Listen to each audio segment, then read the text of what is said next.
Good afternoon. Hey, so I'm Professor Steve Haynes. I teach in the Department of Religious Studies, and I'm also on the search staff.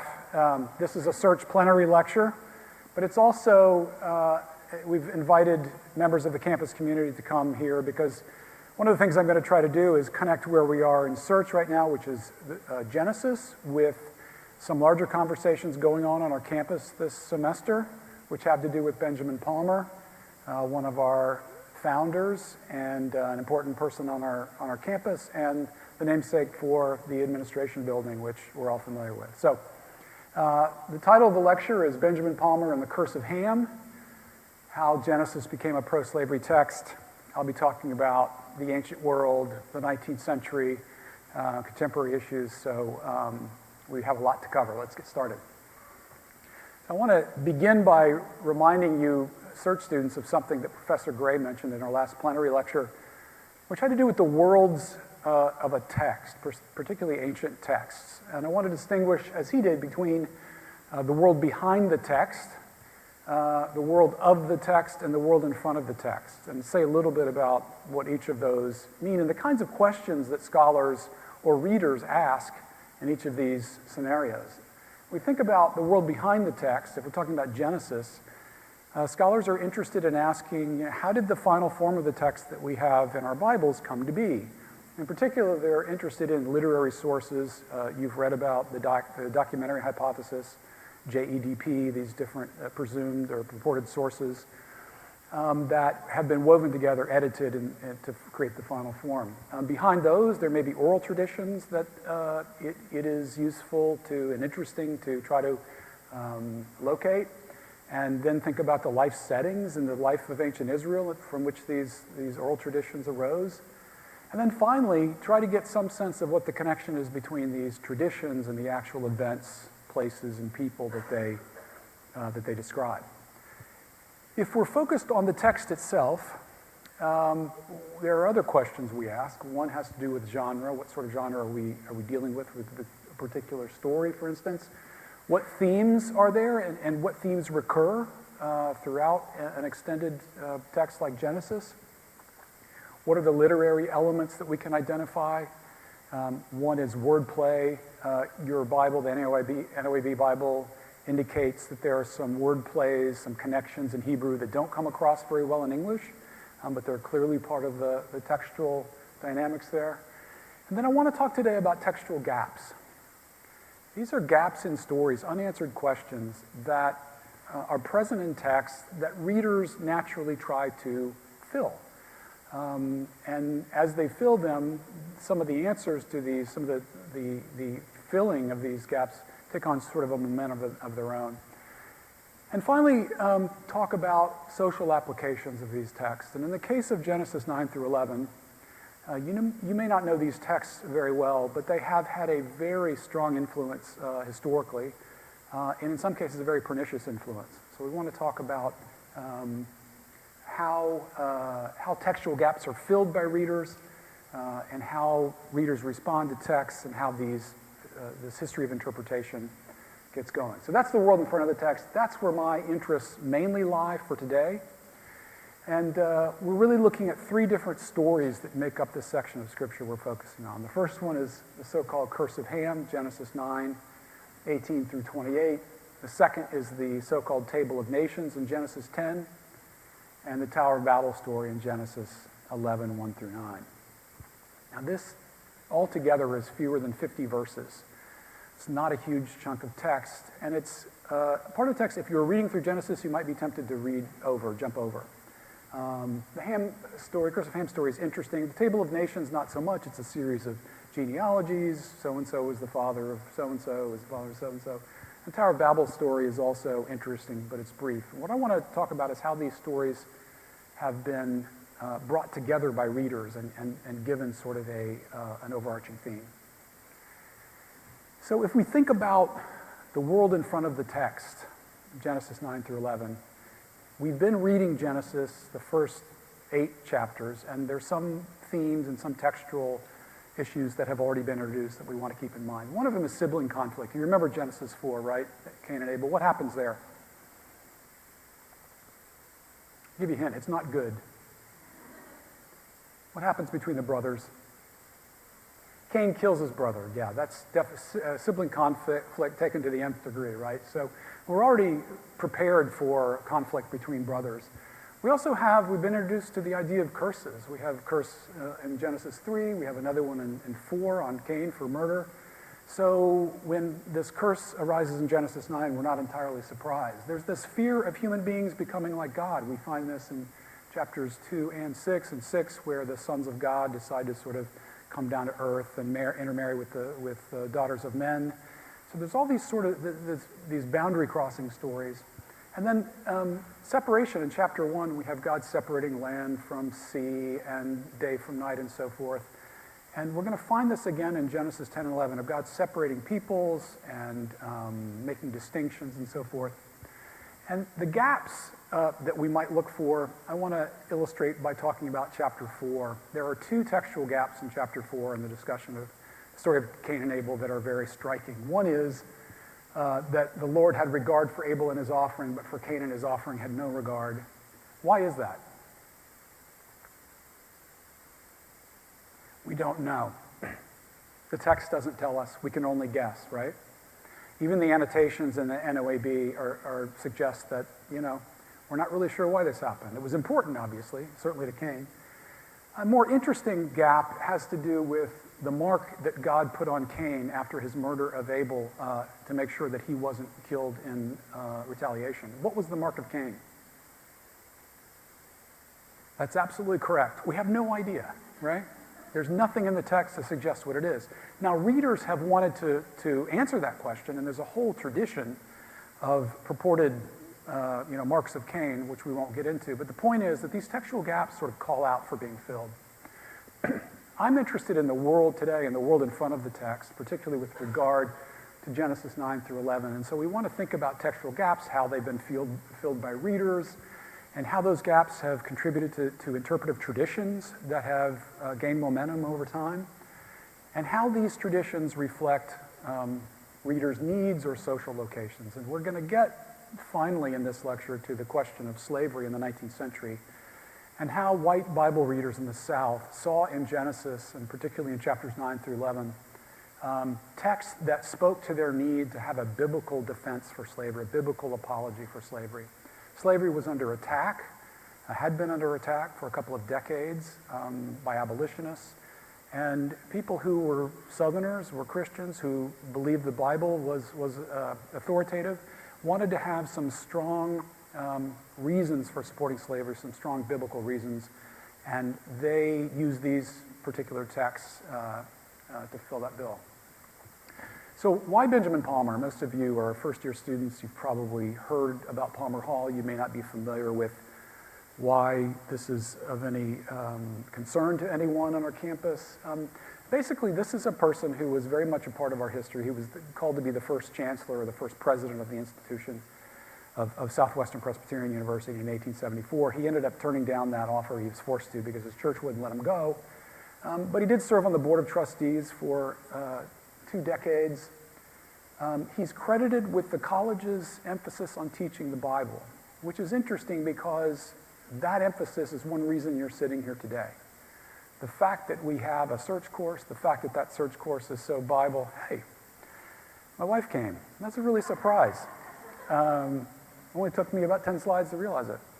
The reason we have a search course and the reason the Bible is so much a part of it really goes back to Benjamin Palmer in the 19th century. And of course, his name is given to the first building on this campus in 1925. And this is a claim I want to make about Palmer that I hope gives some context for understanding his broader importance. He did as much as anybody in the 19th century in filling out this world in front of the text for Genesis 9 through 11 in a pro-slavery way, in a way that was compatible with slavery, with segregation, and with white supremacy. So if you walk into Palmer Hall from the south, that is from the side where Deal's statue is, and you look quickly to the right, and you have really good eyesight, you can see the Palmer Memorial Tablet. It's, as you can tell, sort of dark. This is the way it reads: "To the glory of God and in grateful recognition of the generosity of the people of New Orleans, by whom this building was erected in memory of Benjamin Morgan Palmer, for 45 years, pastor of the First Presbyterian Church of New Orleans, born in Charleston, South Carolina, 1818, 200 years ago this year, died in New Orleans, 1902. The father of this institution, which was the first to place the Bible as a required textbook in its curriculum, and which through all the years continues to enshrine this ideal of Christian education. A patriot, a scholar, an educator, an ecclesiastical statesman, and a pulpit orator unsurpassed. We'll talk more about what it means for Palmer to be the father of the institution. But let's talk about the Bible as a required textbook. This is a page out of the bulletin catalog for Southwestern Presbyterian University, the predecessor of Rhodes, in 1875, as it reopened after the Civil War. And so what you see is a description of the curriculum, 4 years of study. Obviously, it's very heavy on Latin and Greek. There's a little bit of philosophy. As you get further in your course, you take mathematics and natural science and history. It's very classically oriented. But what and that is what you would see just about any college of Rhodes size during this time. What you wouldn't see is this line underneath which says biblical course through all the collegiate classes for 4 years. This was an innovation. It was new. It was something that reflected Palmer's own view of higher education, and it was something that Rhodes advertised as a distinctive throughout the years. And it changed over time so that after World War I, it was only a 2-year requirement, what was called at the time Freshman Bible and Senior Bible, and eventually merged into this sort of basic humanities requirement that we have, but we still very much live with the legacy of this innovation. So let's talk about these texts. The first one in Genesis 9, which is a pretty brief but dramatic text. The sons of Noah who went out of the ark were Shem, Ham, and Japheth. Ham was the father of Canaan. These 3 were the sons of Noah. And from these the whole earth was peopled. Noah, a man of the soil, was first to plant a vineyard. So remember the context we're reading from here. The flood has basically wiped out everybody, right? All human beings who resulted from the original creation are gone, and now Noah's family, 8 of them in total, his 3 sons, all their wives, are starting over. And so the hope is that it's a better start than the first one, which didn't go so well with a garden and all that. Starts off simply enough, but almost immediately things go awry. He, Noah, drank some of the wine that he had cultivated, became drunk, and lay uncovered in his tent. Ham, the father of Canaan, saw the nakedness of his father and told his 2 brothers outside. Then Shem and Japheth took a garment, laid it on both their shoulders, and walked backwards and covered the nakedness of their father. Their faces were turned away, and they did not see their father's nakedness. The text describes pretty much what you see here in the illustration.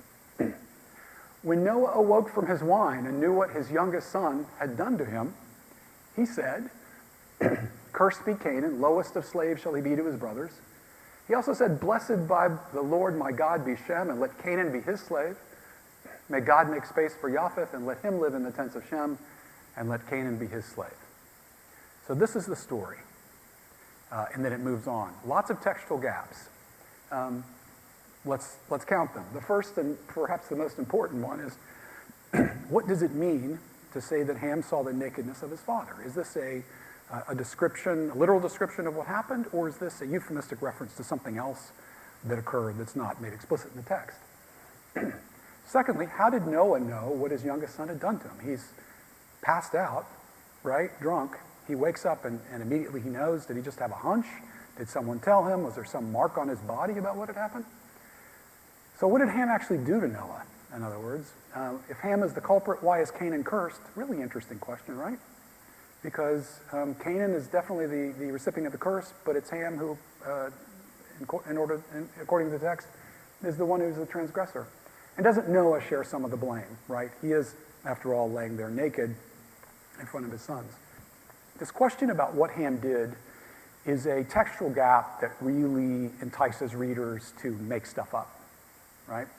And I think you could argue that the text itself invites a kind of sexual reading of the transgression, with the talk of nakedness and so forth. So among the possibilities that are broached in the history of interpretation are that Ham castrated Noah. This would certainly get his attention, explains why he might wake up and be upset. Perhaps he saw him having sex with his wife, with Ham's mother. Perhaps Ham committed incest with his own mother. This is a suggestion for maybe what the term saw the nakedness of his father meant, that it was sort of a circumlocution for that. Perhaps Ham used magic to render his father impotent. This again would get his attention. Or maybe he had sex on the ark in violation of Noah's command. So this story gets going, this tale gets going early on that Noah had said, while we're on the ark, for however long it takes to ride this thing out, no sex. And Ham, being Ham, couldn't abide by that, and so he sneaks over to where his wife is being housed, and they have sex. And what makes this story a little compelling is that perhaps Canaan was the result of that, and that it explains why Canaan is cursed rather than Ham, right? You see the logic there from reader's perspective? Was Noah at fault? No, not really. Here's why. In the history of interpretation, Noah is one of those figures in the Old Testament that Christians see as a type of Christ, as a forerunner of Christ. And he's an obvious one because of the association of water and baptism and wood and the cross and so forth. So you have already in the 2nd century this quote by Justin Martyr: as Christ regenerated a new race through water and faith and wood, Noah was saved by wood when he rode over the waters with his household. So anything Noah does is sort of seen as being good and righteous. And so he's not a good candidate for being vilified. So here we are at Genesis 10. Again, this chapter that it's tempting to look over. It starts off by saying what follows is the account of Shem, Ham, and Japheth, Noah's sons, who themselves had sons after the flood, and then those are listed. And then the end of chapter 10, after this review of the descendants of Noah has concluded, we read, these are the families of Noah's sons according to their genealogies in their nations. So each ancestor being responsible for a sort of nation of people that emerges. And from these, the nations spread abroad on the earth after the flood. So in other words, the earth is repeopled by Noah's sons. There's one thing in Genesis 10 that is oddly out of place. It's a little chunk of text, of tradition, that is inserted in here, and it's about a character named Nimrod. I was told after the first lecture by one of my students in my colloquium, that the term Nimrod came into common parlance from a cartoon, and I can't remember now which one it is. Was it Bugs Bunny or something like that? I don't know. Not so important. But Nimrod's identity comes down to us through Genesis 10. He gets 3 verses, which is more than anybody else in Genesis 10 gets. Cush, the son of Ham, one of Ham's 4 sons, became the father of Nimrod. He was the first on earth to become a mighty warrior. He was a mighty warrior, mighty hunter before the Lord. Therefore, it is said, like Nimrod, a mighty hunter before the Lord. The beginning of his kingdom was Babel, Erech, and Akkad, and all of them in the land of Shinar. So this is an odd little bit of tradition to have in there, but it's going to become very important when we think about a connection with the next chapter, which has to do with the Tower of Babel. So let's review what Genesis 10 suggests, especially if we take Genesis as being an accurate description of history and how humanity unfolded. We're all descendants of Noah, right? Since they were the only ones to survive the flood. And since Genesis 10 tells us how they sort of migrated to populate the world, we can all trace ourselves back to one of those. This is a sort of spatial depiction of what Genesis 10 tells us, right? That the descendants of Shem went sort of to the southeast, the descendants of Japheth to the north, and the descendants of Ham to the southwest, basically in northeastern Africa. So this was the sort of known world that the Hebrews were familiar with, and so this was their description of how it was repeopled after the flood. This description of the world after the flood is taken up in the Middle Ages as a pretty accurate description of what the world looks like, how it's shaped, and how it's peopled. This is a map, believe it or not, from the 6th century, a little symmetrical map that was put together by Isidore of Seville, which describes, it's a little odd because east is up top and west is at the bottom, so it's tilted. But you have Asia and Shem in one corner, Europe and Japheth in the other, Africa and Ham in the other. So basically there are 3 types of people. There are 3 areas of the earth, and these are how they are linked to each other. So even in the 15th century, there's a map that comes from that period as Europeans got a better sense of what the world actually looked like geographically, they still associated these regions with the sons of Ham, the sons of Noah, sorry. So up on the top left corner is Japheth, associated with generally where we see Europe, Shem over on the right top, and then Ham around the bottom. So you still have this association, these folks. Those of you who are about my age will remember My Three Sons. It was one of the best sitcoms of the 60s, and it was funny. It was also typical of families. You had three sons with different characters. There's the oldest kid. There's the oldest kid who is sort of the hero child and the overachiever. Middle child is kind of mischievous, always getting in trouble, and the young kid is a little dork who's like always following dad around, right, and getting protected by him. This is kind of the way people began to think about Noah's sons, as having distinct characters, so that we could understand types of people the way by their association with Noah's sons. So, for instance, in the 12th century, it was suggested that perhaps the free people come from Shem, soldiers from Japheth, servants of Ham, and that would fit at least with Noah's curse. In Chartres Cathedral, we see a similar kind of understanding on the left-hand side, three sons with three different sorts of missions, those who pray, those who fight, and those who work. But inevitably, however you thought of this division of humanity, Ham is always going to end up being assigned the aspects of human character that are negative. Right? So, for instance, Ham is the one who's disobedient. Ham is the one who invents magic, or at least carries magic through the flood, right? Is responsible for it existing post-flood. He's the one responsible for idolatry, for paganism, superstition, and of course for sexual perversion. And you don't need to look too much past the story in Genesis 9 to get that connection. So eventually, Noah's sons become associated with three distinct racial types. So it's particularly in the age of exploration, as Europeans began to discover that there were people who looked very different than they did. This idea of three different sons became racialized so that we have Hamites being black, Shemites being sort of some color in the middle, Japhethites being white, and so you have accounted for all the different varieties of at least skin color. And this idea becomes common that the word kam in Hebrew means black, which it really doesn't. It means something more like hot. But this idea that there are three general races of humankind fits nicely onto the template of Noah's sons. And that takes some interesting turns. You probably are familiar with the story of the Magi from Matthew chapter 1. This idea that these men, these wise men of the East, travel to pay homage to Jesus. There's nothing about them in the text of Matthew to describe them in any way. Their names, their countries, or certainly what they look like. But in medieval iconography, they take on these three racial types. So you have one black, one white, and one sort of brown. Again, this assumption that there are three human types, and ultimately they go back to Noah's sons.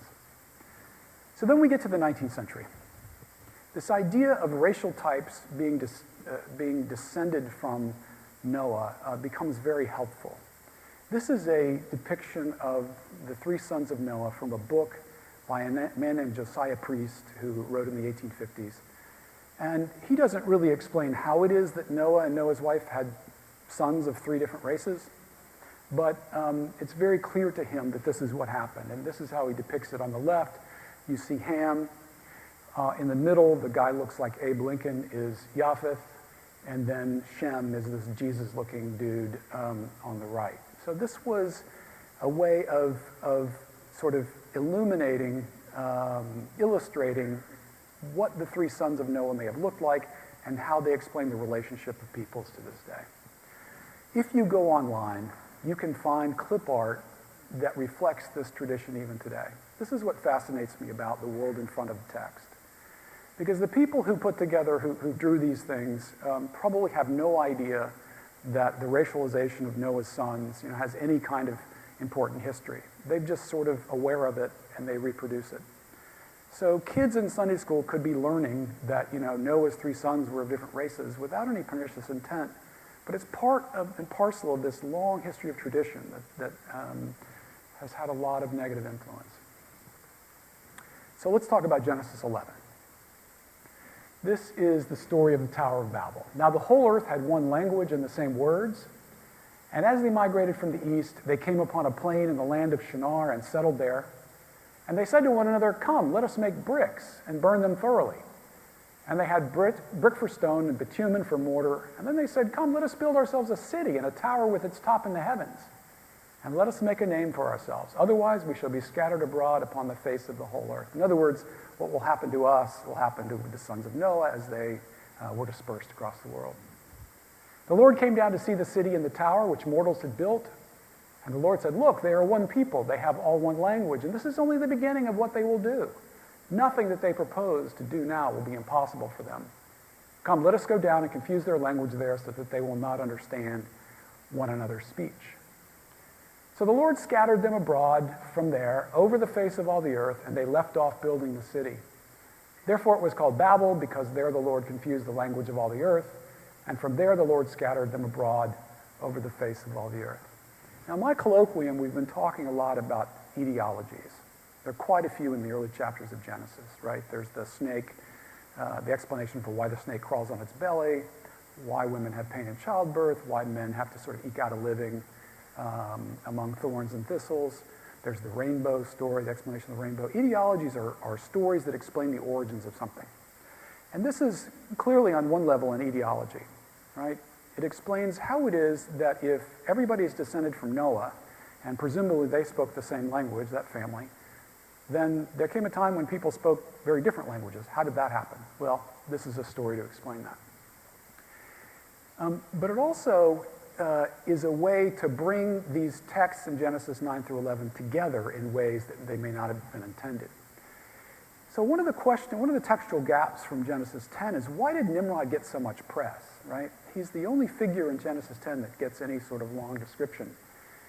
And then who led the Babel builders, right? Who was responsible for this? And you remember what it says about Nimrod, where his kingdom began? There was a reference to Shinar, but there's also a reference to Babel. So readers thought, very early in the history of interpretation, readers thought, well, he started at Babel. Maybe the Tower of Babel was his doing. So there's this connection that's made, basically a character without a story, Nimrod, right? Is joined up with a story without a character, the Tower of Babel. So the mythology that develops around this is that Nimrod is the tower builder. So this is how this works. This is an illumination of a manuscript from the 13th century, and it describes the sons of Noah. You have Ham, his 4 sons, and then Nimrod. And how is Nimrod depicted? With a tower. That's how the history of interpretation sort of gets going, how it gets embedded in people's minds, and how it's transmitted. This is a quote from Dante. You'll read Dante later this year. I think it's the last thing we read in Search in the first year. And Dante is, the Inferno is a story of Dante's visit to hell, and his guide is Virgil, and he goes deeper and deeper into hell till he gets to basically the center of it, the center of the earth, the bottom of hell, and he encounters these giants. And one of the giants he encounters is Nimrod. Remember, he's described as a mighty hunter, so the idea is that he's very large. And Dante hears him babbling. Why is he babbling? He's babbling because he's the one responsible for the Tower of Babel. And so this connection between Nimrod and the tower is made, and it becomes quite permanent. So here's a picture of the Tower of Babel. You can see it in the background. In the foreground, you see this guy in a robe who's a king. Obviously, Nimrod sort of deciding what to do now that God has apparently already destroyed the temple. So Nimrod becomes associated with rebellion, with resistance of the dispersion God wants to see happen. Because Shinar is in Semitic land given to Shem, Nimrod becomes associated with usurping other people's land. He becomes associated with idolatry, hunting, and tyranny, all these things. And then, of course, eventually, Nimrod is racialized. He is a Hamite, grandson of Ham through Cush, And if he's going to be used in an argument for slavery or for an argument about the character of Hamites, then he needs to be explicitly racialized. And this is how Josiah Priest does it. You can see this conversation happening in front of the tower, and you can't probably see it very well, but it's a black man trying to explain something to a white man. It's basically Nimrod directing, how the temple should be built.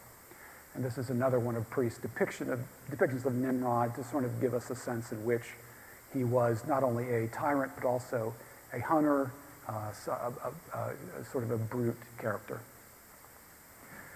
So the question comes up, why is it that 19th century pro-slavery apologists were so attracted to this part of Scripture, Genesis 9 through 11?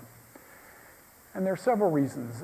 One, I think the central one is this, that although slavery is mentioned a great deal in the Bible, it's mentioned about 35 times in Genesis, for instance, there's only one place in the Hebrew Bible where slavery and race seem to come together, and that's in the story of Ham's curse.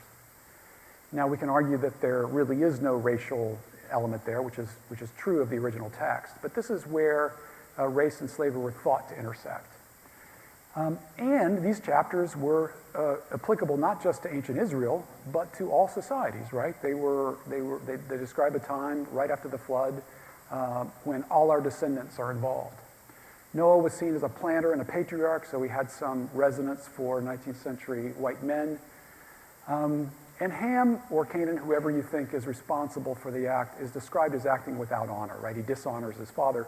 And this is how 19th century Southern slavery advocates saw slaves as lacking honor and therefore deserving their plight. So back to Palmer. So one of the things that was said in the Palmer Memorial Tablet about Palmer is that he was a patriot. He certainly was, certainly a Southern patriot, a scholar, an educator, an ecclesiastical statesman, and a pulpit orator unsurpassed. This last part is really interesting. Palmer, by all accounts, was a mesmerizing speaker, and the thing that made him even more impressive is that he never used notes of any kind. He didn't take notes into the pulpit with him. He didn't take notes when he was speaking at some gathering or rally. The only reason that we have the text of his speeches and lectures is because people insisted that they be published. And so later he would write them down. But by all contemporary accounts, he was a remarkable speaker. He spoke seamlessly. He spoke in riveting images. And even though he was not impressive to look at, he was small of stature, not very attractive, but his voice was remarkable, and people by the thousands turned out to hear him speak. So in the 1850s, Palmer finds himself in New Orleans. He had grown up in South Carolina, but he finds himself in New Orleans at a large church with a very impressive reputation. And he's a fairly young man. He's about 40. And he starts speaking across the South in ways that bring a lot of attention. In particular, he's speaking about slavery. Palmer had gone to Amherst College, like a lot of Southerners before the Civil War, went to North to go to college. He had a terrible experience there. He found like he was constantly having to defend his views. So he became very good at trying to shore up the moral foundations of slavery. And there was no better way to do that than to show that slavery was rooted in the Bible. And this is what he set out to do in the 1850s. So this was from a speech he gave not far from here in LaGrange, Tennessee. Each of the three divisions into which the human family was separated after the flood has been occupied with a distinct mission throughout the entire tract of their history. The race of Shem was providentially selected as a channel for transmitting religion and worship. This is the branch that the Hebrews come from, and later Jesus. Japhet and his race seem designated to be the organ of human civilization and cultivating the intellectual powers. And the descendants of Ham, on the contrary, in whom the sensual and corporeal appetites predominate, are driven like an infected race beyond the deserts of Sahara, or under a glowing sky, nature harmonizes with their brutal and savage disposition. He doesn't speak about slavery directly here, but it's very clear that he's suggesting that these descendants of Ham are fit for slavery. And then he talks about the importance of the South's role in conserving slavery. I'll let you read this while I talk. Basically, there were different ideas about slavery in the South. Some people thought it was a necessary evil. Well, different views among non-slaves. People thought it was a necessary evil. Some thought, well, it will just eventually sort of will evolve away from it. And some people believed it was a positive good. This was the camp Palmer found himself in. That it was something that was a good for everybody, for blacks and for whites. It was something that had been determined by God. It was something that Christians in the South needed to preserve at all costs. So as the Civil War gets going, Palmer starts to double down on this language about slavery and about the South's special mission to preserve it. He says in a famous speech in June 1861, "If we ascend the stream of history to its source, we find in Noah's prophetic utterances to his three sons the fortunes of mankind presented in perfect outline. Upon Ham was pronounced the doom of perpetual servitude, proclaimed with double emphasis, as it is twice repeated, that he shall be the servant of Japheth and servant of Shem."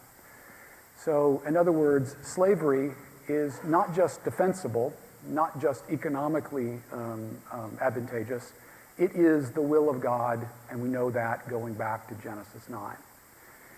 Now, as slavery, as the South's sort of fortunes in the Civil War became more difficult, particularly in 1863, Palmer really felt the need to sort of defend the South as a separate entity, cultural entity, and that it needed to be separate. And he uses Genesis 10 to do this. He says, "In the organic law under which human governments were constituted by God, not consolidation but separation is recognized as a regulative and determining principle." In other words, the South belongs separate. It needs to have its own culture, its own mores, because this is God's will for peoples. We know that from Genesis 10. Then he says, "Let it be observed, moreover, that the first public and recorded crime of post-Diluvian history was the attempt to thwart God's revealed purpose of separation, that is, in the Tower of Babel. This is the first crime recorded, and that God showed what he thought about consolidation, about bringing people together, about unity. He destroyed that temple." After the war, most people in the South who had used the Bible to advocate for slavery realized that there was no need to do that anymore, and even if there were, the story of Ham seemed to have no relevance because there was no need to talk about slavery. What Palmer did that was unique, and this is one way he stands out from other people of the time, is that Palmer believed that these chapters in Genesis were still relevant for understanding the relationship of the races. And in a speech at Washington and Lee in 1872, he talks about segregation in these terms. "The argument for this policy of preserving the purity of the race I base upon the declared policy of the divine administration from the days of Noah until now. The sacred writings clearly teach that to prevent the amazing wickedness which brought upon the earth the purgation of the flood, the deluge, God saw fit to break the human family into sections. And that's still God's will," he says. So at a time when segregation was still not fully legalized, and Palmer used his influence, his credibility to argue that this was actually the divine will for the South. And he says, we know it's God's will because when Nimrod came along and tried to do something different, tried to overcome this separation and bring consolidation, God intervened and destroyed the tower. So the last time that Palmer uses this curse was at the very end of his life. The last time he refers to it in a sermon he did in New Orleans in 1901 called the Century Sermon. Thousands of people showed up to hear him. And he uses this section of Scripture not so much to talk about blacks and slavery and segregation, but to talk about the destruction of Native Americans, which by this time was just about complete on the continent. He says, "Almost before the waters of the deluge had subsided from the face of the earth, you have the tripart division of the human race, all yet to be born, signalized in the destinies assigned to the three sons of Noah." And then he refers to Genesis 9, servitude to the first, enlargement to the second, and a sort of priestly function assigned to the third. So he says servitude, not slavery, but some kind of secondary position, certainly in society, certainly indicating white supremacy. And then he talks about how God had removed the Canaanites from the chosen people's, land, promised land, and how this was basically an analogy for how we should understand the destruction of Native Americans. Okay, so how is Palmer remembered? These are the ways that I know of, the things that I've seen. This is his crypt in New Orleans. I've visited. It's still there, and you can travel there and pay homage. You can order his books online. A lot of them are still published. You can order copies of his sermons, actually a book he wrote about James Henley Thornwell. If you go to New Orleans and you're curious, you can find a bed and breakfast that is in the house where he lived in the 1880s, and you can actually get married there or have your wedding reception there. There's a street named after him called Palmer Avenue, which is a very nice part of the Garden District. It's interesting that Palmer was run over by a streetcar on the corner of Canal Street and Palmer Avenue. He died there. Very interesting, one of the few people probably to die in a street named after him. He was the namesake of an orphanage that was founded at the end of the 19th century in Columbus, Mississippi. It's still there. It's called the Palmer Home for Children. If you find yourself eating lunch in the West Dining Hall and you look up over your left shoulder, you're likely to see Palmer peering down on you, and there are other portraits of Palmer around campus. And then we have Palmer Hall. This is the official description of why Palmer Hall is on Rhodes campus, why the first building was named Palmer Hall. This is Charles Deal, who was president from 1917 to 1949. The first building completed on the new campus in 1925 was the administration building, named Palmer Hall in honor of Dr. Benjamin Palmer. And provided for by the people of New Orleans, Dr. Palmer was pastor of the First Presbyterian Church of New Orleans, was a great preacher, and was well known and loved by people of all creeds and races. It's an interesting thing to say about a racist, that he was loved by people of all creeds and races. There's some truth to that. He was appreciated by many of New Orleans citizens as being sort of ecumenical in spirit. But clearly his views about race are not really done justice to in this description. So I want to think about buildings like Palmer Hall in the context of Confederate memorials that we find throughout the South. So this is a link to a website that's easily found. It's the Equal Justice Initiative out of Montgomery. And they have there a sort of interactive map of Confederate monuments. And I know it's hard to see, but I want to point out something very interesting. So you see the timeline at the bottom, the Civil War. So 1866, so in the immediate aftermath of the Civil War, there were 2 Confederate monuments in the South. If we move to 1877, so the end of Reconstruction essentially, there were 52 monuments. It's quite a bit of growth, but not as much as we'll see as we go forward. If we go to 1920, the number is 956. So 900 Confederate monuments between 1877 and 1920. And then if we go to 1950, thank you, Dave, we find 1,360, another 500 or so, 400 or so. So clearly, the vast majority of Confederate monuments come up not in the immediate aftermath of the Civil War, but during this period of Jim Crow, this period of racial terror in the South, when people were trying to reiterate, to reinstantiate the values of the Old South. And this is precisely when we find buildings like Palmer Hall being built. So I'm going to show you some of the buildings I've discovered just in the last few months as I've done this research that I think belong in the same class as Palmer Hall. So this is Thornwell Hall at the University of South Carolina, named after James Henley Thornwell, an important Presbyterian theologian, but also a USC faculty member and president. He died in 1862 during the war, and this building was dedicated in 1913. So put that in perspective of what I just said about Confederate monuments. Saunders Hall at the University of North Carolina, which has been in the news recently because the name was recently changed to Carolina Hall, is named for William L. Saunders, who was a Confederate colonel and chief organizer of the KKK in North Carolina. He died in 1891. This building was dedicated and named for him in 1922. Carr Hall at Duke University, also in the news now because some information about Julian Hall has come out, and the historians at Duke, who are headquartered in this building at Duke, want to change the name. He was a Confederate soldier, supporter of the KKK, advocate of violence and intimidation against African Americans, died in 1923. This building was dedicated in his name in 1924. Samford Hall at Auburn, named for William J. Samford, former governor and congressman, supporter of states' rights and black disenfranchisement. He died in 1901. This building's dedicated at Auburn in 1929. And finally, my alma mater, Vanderbilt. When I was there, there was a building that said Confederate Memorial Hall on it. It was very central. A few years ago, Vanderbilt repaid the money that had been given to the college to name this building Confederate Memorial Hall in order to take the word Confederate off. But this building was built in 1935 to house the daughters of Confederate veterans. And then finally, Palmer Hall, who died in 1902, dedicated in 1925, and as we know about Palmer, advocate of slavery and segregation, and a champion of the South's lost cause.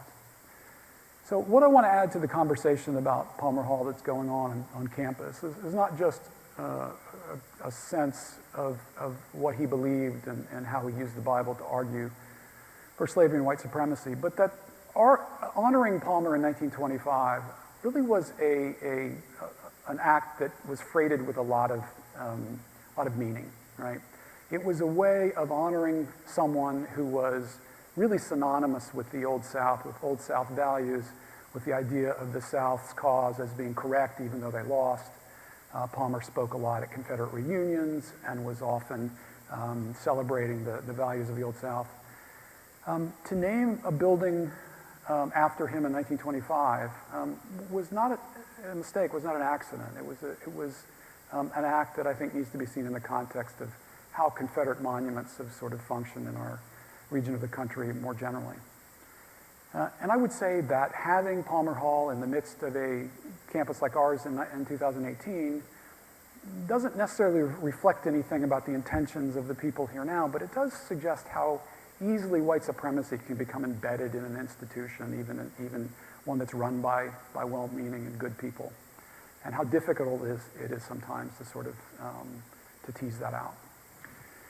So we've got just a couple of minutes, and I'm happy to field any questions you have or comments. Yeah.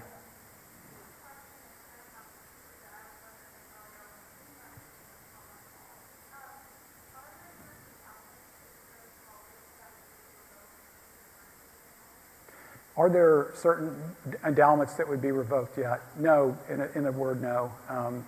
There was money that was donated, I think $25,000 at the time, which is probably $1 million in today's dollars.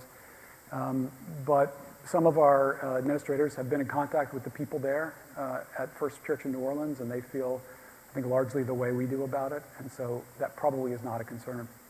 It's a good question, though. Yeah.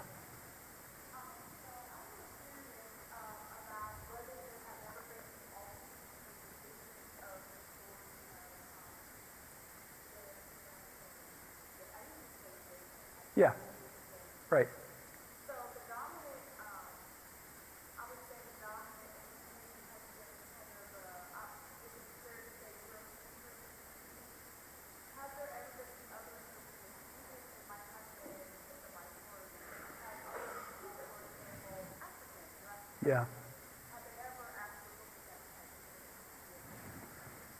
that? Yeah, so the question is, have other interpretations about these texts existed and what has been their fate? I hate to say read my book. I hate when people say that. But in this case, because of the time I'm going to say that, it's really interesting because there have been some counter readings. And you think African Americans, in particular in the 19th century, wanted to read these stories in ways that sort of celebrated Africa and sort of identified, Africans in the Bible. And so there's a whole tradition about that. You're exactly right. Yeah. This is clearly a very a way of reading the text that speaks a lot about the readers themselves, much more than the text, right? Yeah. Probably time for one more. Thank you for your patience and your attention, and for your search folks, we'll see you soon.